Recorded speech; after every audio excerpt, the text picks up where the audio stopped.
Hello friends and my dear students, आज मैं भोला यादव आप लोगों को क्लास 10 SST में पूना पैक्ट के बारे में बता रहे हैं कि पूना पैक्ट है क्या बच्चों। SST का प्रश्न है।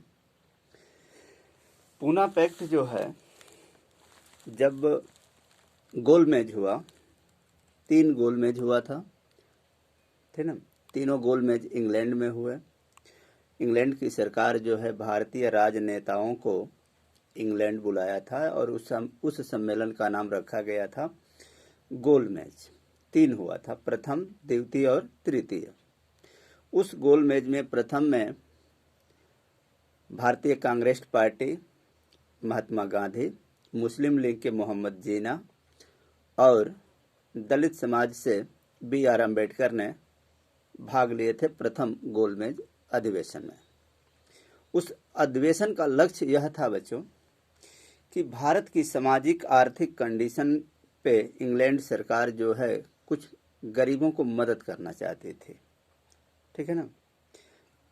तो इसलिए वहां बुलाया और सबके हक का पॉइंटली बात करने के लिए गोलमेज हुआ था।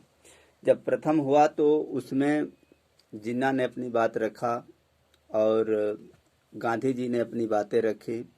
अंबेडकर की जब बात आई तो बात जो है गांधी जी ने यह कहा गोलमेज में इंग्लैंड के वाइसराय के सामने कि कांग्रेस पार्टी हिंदुस्तान की समस्त आवाम का नेतृत्व करती है।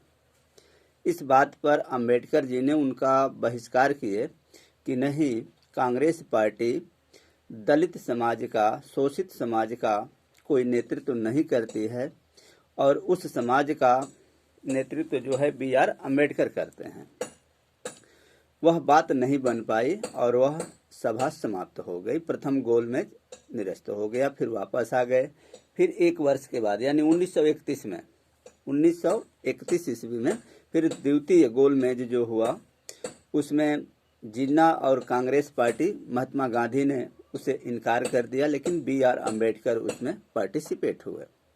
पार्टिसिपेट होने के बाद उन्होंने दलितों की बात को रखा सरकार के सामने और सरकार जो है इंग्लैंड सरकार दलितों के ऊपर विचार की, ठीक ना। उसमें उन्होंने प्रस्ताव रखा था कि दलित समाज के लिए अलग रिजर्वेशन, अलग राज्य की मांग भी किए थे और दलित समाज के लिए हर सरकारी पद से लेकर के प्राइवेट तक के लिए सुरक्षित सीटों का, सुरक्षित अधिकार, ठीक ना, की बात रखी। छुआछूत जो भारत में हो रहे थे, दलितों को मंदिरों में जाने से वंचित किया गया था, उस पर उन्होंने बात रखी थी और अंग्रेज सरकार जो है इसे मान्य कर लिया। मान्य करने के बाद यह बात जो है महात्मा गांधी को बहुत बड़े नागवार लगी कि आने वाले कल में जिस तरह से मुस्लिम लीग अलग हो करके अलग धीरे धीरे राग अलाप रही थी अलग राज्य की, आने वाले समय में अंबेडकर भी हिंदुस्तान की तीसरी डिवाइडेशन के लिए तैयार हो सकती हैं। यह बात उनके दिमाग पर लगी और आने के बाद द्वितीय गोलमेज के बाद जो है गांधी जी ने पूना में आमरण अनशन पे बैठ गए। उन्होंने कहा कि जब तक अंबेडकर अपनी बातों से अपनी बात को वापस नहीं लेंगे तब तक मैं भोजन नहीं करूंगा और बिन भोजन आमरण अनशन से प्राण का परित्याग कर दूंगा। यह बात गांधी जी ने कह करके और अनशन पे बैठ गए।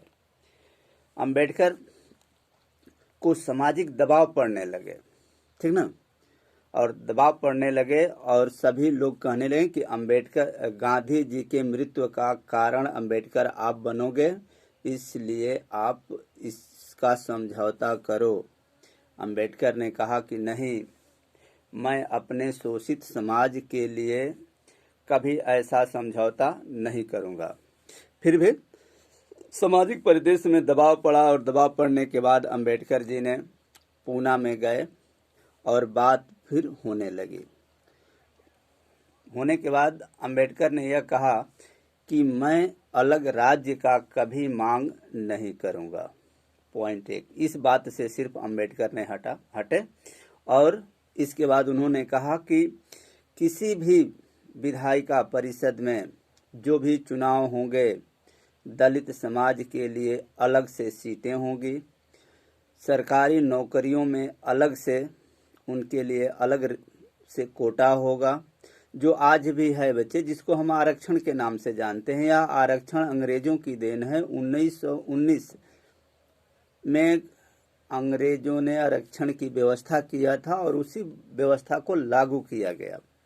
तब से आज भी जो हमारे रिजर्वेशन सीट हो जाती हैं, वो ग्राम सभा की हों या हमारे विधायिका की हों या वो दिल्ली के जो सिलेक्शन होते हैं, लोकसभा के जो चुनाव होते हैं उसकी सीटें हों, वो रिजर्वेशन उन्हीं की देन।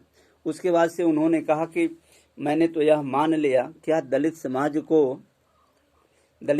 को मंदिर मस्जिद में जाने की अनुमति होगी? गांधी जी ने उन्हें यह कहकर आश्वासन दिया कि कांग्रेस पार्टी दलितों की ही पार्टी है और महात्मा गांधी खुद एक दलित समाज के व्यक्ति हैं और दलितों में ही रहना पसंद करते हैं। यह कह करके उनको विश्वास में लिए, लेकिन गांधी के ऊपर भी दबाव था।